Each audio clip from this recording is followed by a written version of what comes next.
नमस्कार। आज हम बात करेंगे एक ऐसे वादे की जिसे पूरा होने में सोचिए 25 साल लग गए। ये कहानी है झारखंड की और वहाँ के आदिवासी समुदायों को मिले स्वशासन के अधिकार की। पर आगे बढ़ने से पहले चलिए एक सवाल पर सोचते हैं।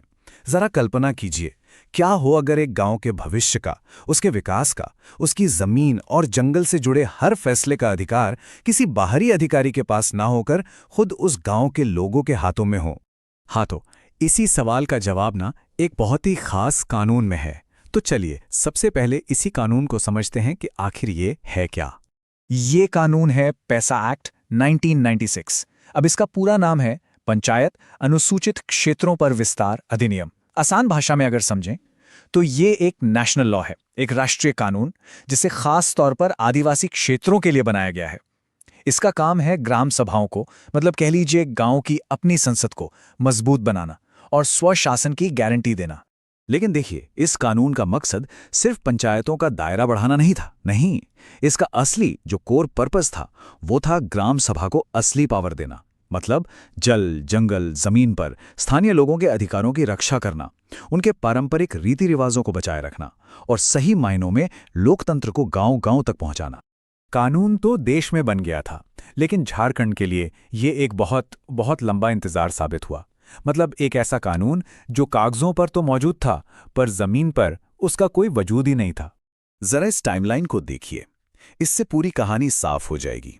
1996 में संसद ने पेसा कानून पास किया, ठीक है। फिर साल 2000 में झारखंड एक नया राज्य बना, लेकिन राज्य में इस कानून को लागू करने के जो नियम थे वो बने 2025 के आखिर में और लागू हुए 2026 की शुरुआत में।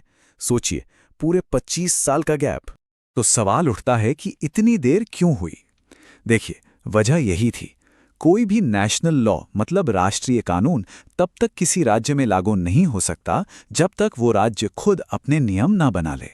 और झारखंड के मामले में इन्हीं स्टेट स्पेसिफिक रूल्स को बनाने में सालों लग गए।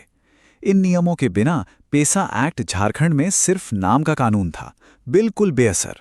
लेकिन फिर 25 साल के लंबे इंतजार के बाद जब ये नियम आखिरकार लागू हुए तो एक बहुत बड़ा, एक फंडामेंटल शिफ्ट आया। गांव की जो सबसे जरूरी संस्था है ग्राम सभा, वो अब असल मायनों में सबसे ताकतवर बन गई। और ये बदलाव कितना बड़ा था वो इस कंपैरिजन से साफ हो जाता है। देखिए, पहले क्या था, पुरानी व्यवस्था में सारे फैसले बाहर के अधिकारी लेते थे, गांव के संसाधनों पर गांव का कंट्रोल ना के बराबर। लेकिन अब नई व्यवस्था में फैसले कौन ले रहा है? खुद ग्राम सभा। मतलब गांव के सभी लोग मिलकर डेवलपमेंट की प्लानिंग अब ऊपर से थोपी नहीं जाती, बल्कि गांव अपनी जरूरत के हिसाब से खुद तय करता है। सचमुच पावर का जो सेंटर था वही बदल गया। और एक और बहुत दिलचस्प बात है, ग्राम सभा का अध्यक्ष कौन होगा? जरूरी नहीं कि कोई चुनावा सरकारी अफसर हो, नहीं, वो समुदाय का कोई पारंपरिक नेता भी हो सकता है जिसे लोग पीढ़ियों से मानते आए हैं। ये मॉडर्न लॉ और ट्रेडिशनल गवर्नेंस को जोड़ने का एक बहुत ही शानदार तरीका है। अच्छा, तो अब जरा और डिटेल में चलते हैं, देखते हैं कि ग्राम सभा को असल में कौन कौन सी पावर्स मिली हैं, मतलब जमीन पर क्या बदला है। तो सबसे पहली और सबसे बड़ी पावर है जमीन और संसाधनों पर कंट्रोल।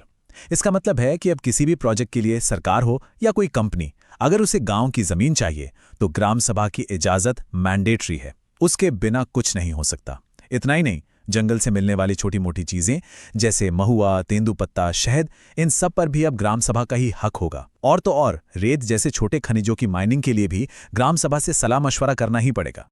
और ये सिर्फ कहने की बातें नहीं हैं, ऐसा असल में हो रहा है। कोर्ट्स ने यानी अदालतों ने कई ऐसे सरकारी फैसलों को रद्द किया है, खासकर रेत घाटों के मामले में जहां ग्राम सभा की सहमति नहीं ली गई थी। तो इससे पता चलता है कि इस कानून में वाकई दम है। अब गांव की आवाज को अनदेखा करना आसान नहीं है। इसके अलावा भी बहुत कुछ है। ग्राम सभा को अब सोशल और फाइनेंशियल पावर भी मिली है। मतलब वो गांव में शराब की बिक्री पर रोक लगा सकती है, बाल मजदूरी जैसी सामाजिक बुराइयों के खिलाफ एक्शन ले सकती है, गांव में स्कूल, अस्पताल, बाजार कहाँ बनेंगे, कैसे बनेंगे, ये सब प्लान कर सकती है। और सबसे बड़ी बात, जो भी स्थानीय कमाई होती है उससे अपना खुद का एक फंड, एक ग्राम कोष बना सकती है। इससे वो फाइनेंशियली इंडिपेंडेंट हो जाएगी। यहां तक कि छोटे मोटे झगड़े भी अब गांव के लेवल पर ही सुलझाए जा सकेंगे। तो इन सारी शक्तियों को मिलाकर देखें तो इसका मतलब क्या निकलता है? चलिए अब जरा द बिग पिक्चर को समझते हैं कि आखिर ये नियम इतने इंपॉर्टेंट क्यों हैं। देखिए, ये कोई छोटा मोटा बदलाव नहीं है। इसका जो स्केल है वो बहुत बड़ा है।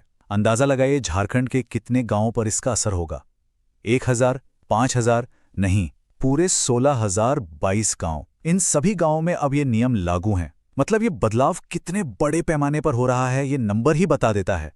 तो आखिर में इस सब का मतलब क्या है? सीधी सी बात है, इसका मतलब है डेमोक्रेसी को सही मायनों में ग्रास रूट्स लेवल तक ले जाना। इसका मतलब है आदिवासी समुदायों के उन अधिकारों को सुरक्षित करना जो उनकी जमीन और जंगल से जुड़े हैं। ये उनकी पारंपरिक व्यवस्था को सम्मान देता है। और हाँ, जब डेवलपमेंट के लिए गांव वालों की सहमति जरूरी होगी, तो जाहिर है लड़ाई झगड़े और टकराव भी कम होंगे। तो आखिर में बस एक बड़ा सवाल बचता है। नियम कागज पर आ चुके हैं, अधिकार भी दे दिए गए हैं, सब कुछ ठीक है, लेकिन क्या ये वाकई जमीन पर पावर को शिफ्ट कर पाएंगे? क्या सत्ता सच में असल मायनों में गांव के हाथों में आएगी? इसका जवाब तो शायद आने वाला वक्त ही दे।